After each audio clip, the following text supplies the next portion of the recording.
You might be wondering why I'm hovering over my camera screen whispering at night in the backyard. You can't see it's backyard, but it is. Tonight is the blood moon, the first full lunar eclipse blood moon in 40 years here in New Zealand. I'm trying to take photos of it. Hopefully we'll get some good photos of the moon tonight, especially the blood moon. But it's late. I don't want to wake people up. I'm going to get on with it. Should add that it's freezing. It's like 8 degrees, and I'll be basically sitting out here on my little deck in the backyard for like an hour or two.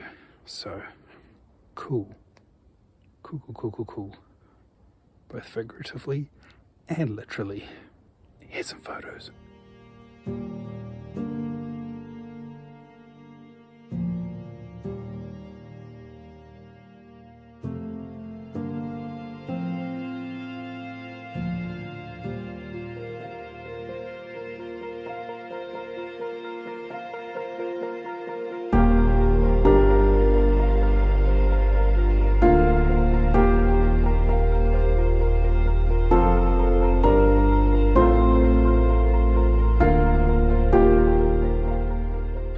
Okay, so I'm back inside now.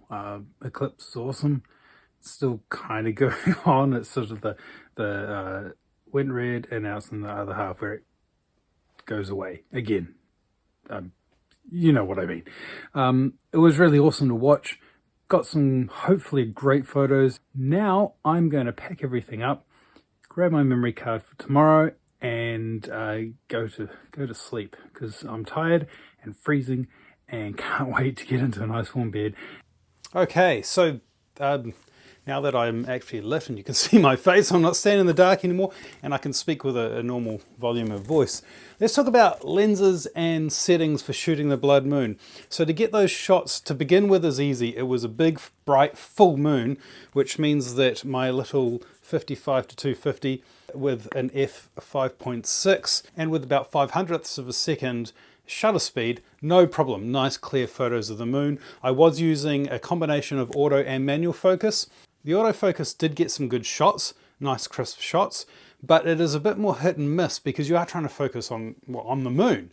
So I did find that my best photos did come out of using the manual focus and using the magnifying glass punch in on the viewfinder to be able to get in nice and close and make sure I had that focus right. Did give me the best results. Now when it came to the actual eclipse, I still had the limitations of my 55 to 250. At its full 250mm zoom, I could only shoot an f5.6. So there was no dropping down the f-stop in order to let more light in. So I had to compensate with time. So I did turn up the ISO. I think I went from about a 200 to a 400 ISO. For the full eclipse was about an 800 ISO. So keeping it still relatively low, but I did expose for a full second. Now I did try to expose longer than a full second. Yeah, that clearly didn't work out really very well at all. So a second's about the longest I could get out of my M6 Mark II with the 250mm zoom. And still get a good shot. It is a little bit grainier, maybe a little bit noisier than I would like, but unless you're spending a lot of money on a lens, it is harder to get a really crisp moon shot without a bit of noise and or grain in your image.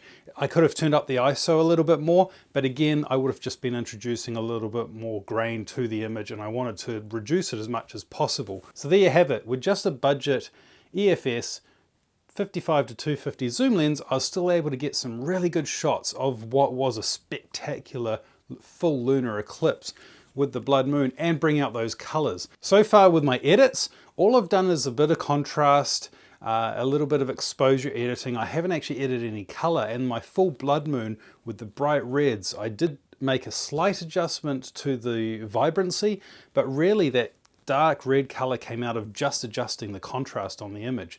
So it is probably fairly true to life, although at a full exposure it does look a little bit more peachy, but adjusting that contrast, bringing in the darks, it does darken up that red. So there you go.